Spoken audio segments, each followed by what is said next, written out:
Spring, 1980. Mount Saint Helens is one of the major peaks in the Cascade Mountains. It's an area of outstanding beauty, rich in wildlife. For over 120 years, the volcano has been quiet. But in recent weeks, it's been rumbling. Nobody is sure what to expect.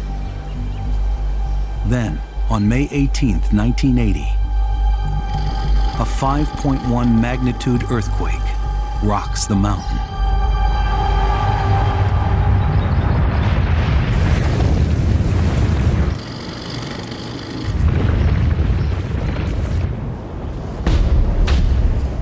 Within 10 seconds, the volcano's northern flank collapses in the largest landslide in recorded history. It releases millions of tons of magma in a colossal explosion.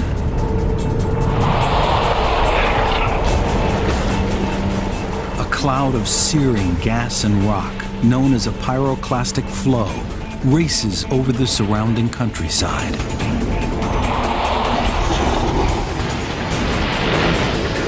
Forests are flattened.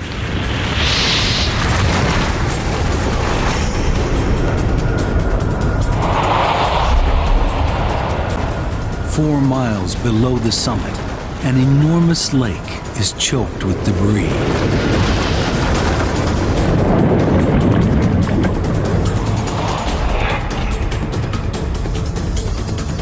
The eruption continues to shoot poisonous steam and ash miles into the air.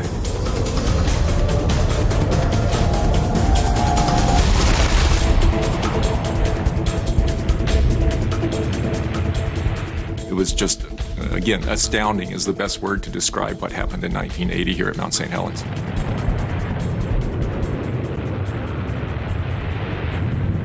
The northern slope of the mountain is buried in several feet of ash.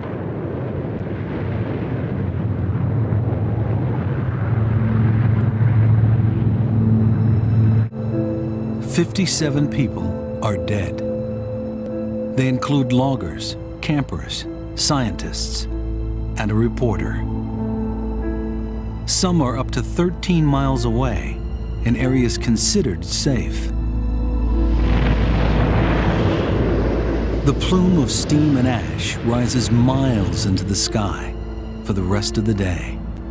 The drifting ash cloud disrupts air traffic for hundreds of miles. The scale of the destruction is enormous.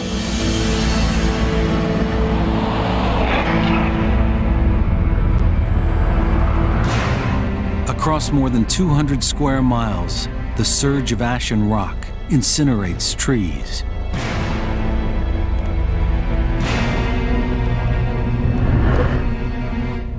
Thousands of birds from more than 100 species disappear. Billions of insects are gone.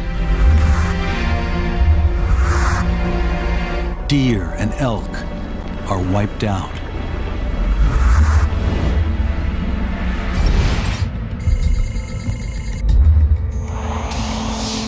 This vast area of devastation becomes known as the blast or blowdown zone.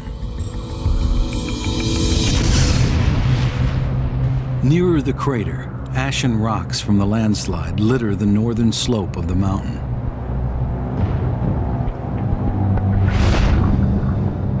It looks like the moon. It's called the pumice plain. It's directly below the crater. 4 miles from the volcano, the enormous Spirit Lake is scarcely recognizable. The avalanche has lifted its bed more than 200 feet. The surface is smothered in dead trees. Hundreds of species of aquatic life, including insects, amphibians, and fish, are killed. it was black water, and it degassed and bubbled, and there was hot springs that were coming up. If you were to put your fingers into your wrist and wiggle them, you wouldn't even be able to see your fingertips. That's how grossly modified the water was. Mount Saint Helens is now a lifeless jumble of shattered forest, rock, and ash. It's hard to imagine life will ever return.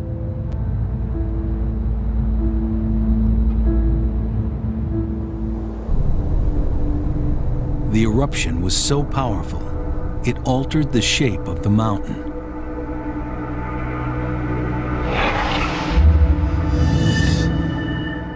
Mount Saint Helens was a typical cone-shaped volcano, known as a stratovolcano.